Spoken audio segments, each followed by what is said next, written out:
بازاروں، میلوں، ٹھیلوں، شراب لینے کی لائنوں میں کرونا نہیں آئے گا، وہاں کوئی سماجی فاصلہ نہیں، کوئی سینیٹائزر نہیں، لیکن کرونا کی سمجھداری کے مساجد میں آئے گا، مدارس میں آئے گا۔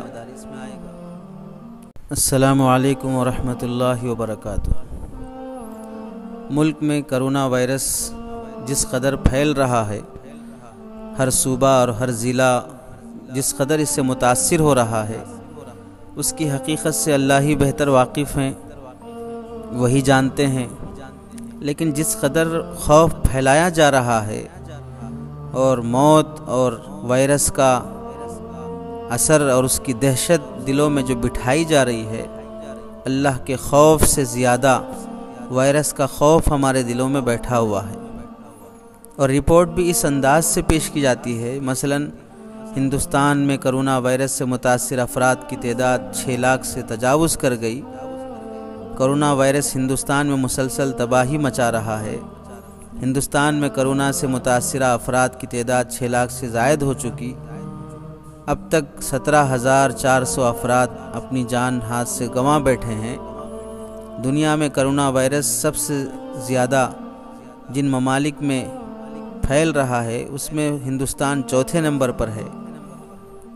سر فہرست 26,34,000 جہاں افراد متاثر ہیں وہ امریکہ ہے، 14 لاکھ افراد جہاں متاثر ہیں وہ برازیل دوسرے نمبر پر ہے، روس جہاں پر 6,46,000 لوگ متاثر ہیں وہ تیسرے نمبر پہ چل رہا ہے، اور ہندوستان چوتھے نمبر پہ چل رہا ہے۔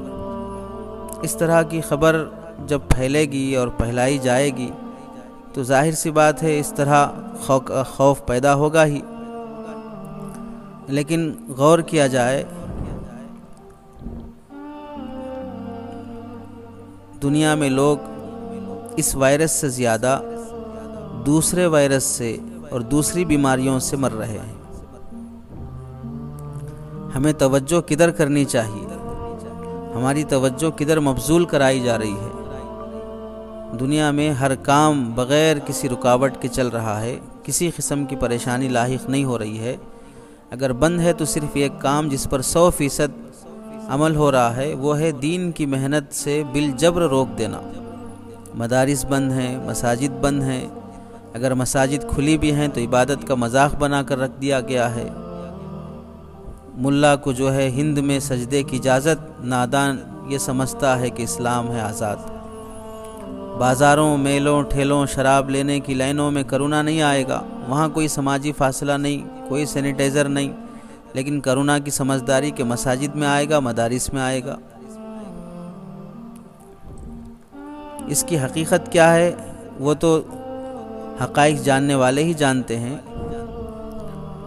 بعض اہل تحقیق کا کہنا ہے کہ اس کے پیچھے افغانستان میں امریکہ اور اس کے حلیفوں کی ذلت ناک شکست کی خفت مٹانے کا ایک ذریعہ ہے۔ چین کی بڑھتی ہوئی معاشی بالادستی کو روکنے کی سازش، اہل اسلام کے اذہان سے خوف خدا ختم کرنے کی منصوبہ بندی، دنیا کی قریب المرگ معیشت کو درگور کرنے کی تیاری، استقبال دجال کی پیش بندی، مختلف منصوبے اس کے پیچھے مخفی ہیں۔ بہرحال اہل تحقیق اسے اچھی طرح جانتے ہیں۔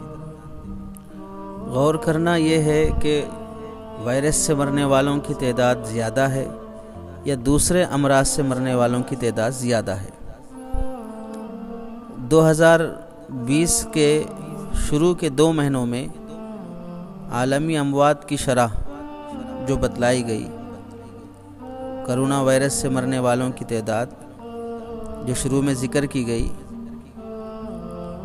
لیکن دوسری بیماریوں سے مرنے والوں کی تعداد کو آپ جوڑیں، ملیریا سے جو لوگ مر رہے ہیں ملک میں 1,40,584، خودکشی سے جو لوگ مر رہے ہیں 1,53,696، سڑک حادثات سے جو مر رہے ہیں 1,93,479، ایڈز سے جو مر رہے ہیں 2,40,950، شراب نوشی سے جو مر رہے ہیں 3,58,471، سگریٹ نوشی سے جو مر رہے ہیں 71,649، کینسر سے جو مر رہے ہیں 11,77,141۔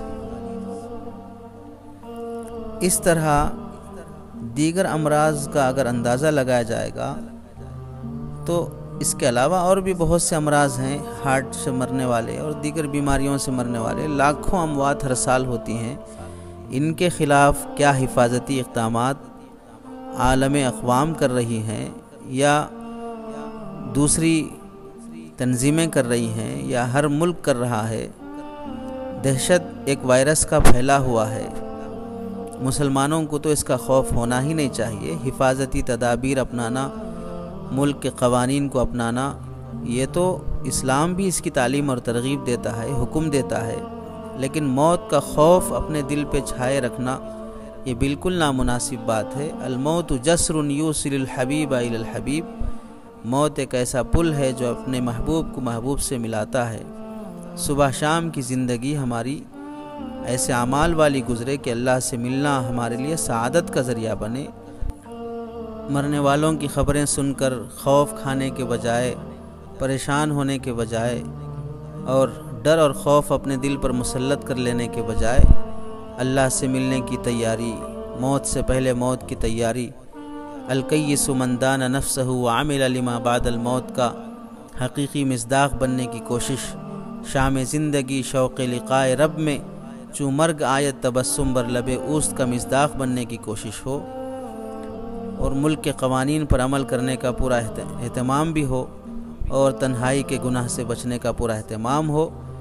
موت ایک ایسی حقیقت ہے جس سے کسی کو چھٹکارا نہیں ہے، اور زندگی ایسا خواب ہے جس کا کوئی بھروسہ نہیں ہے۔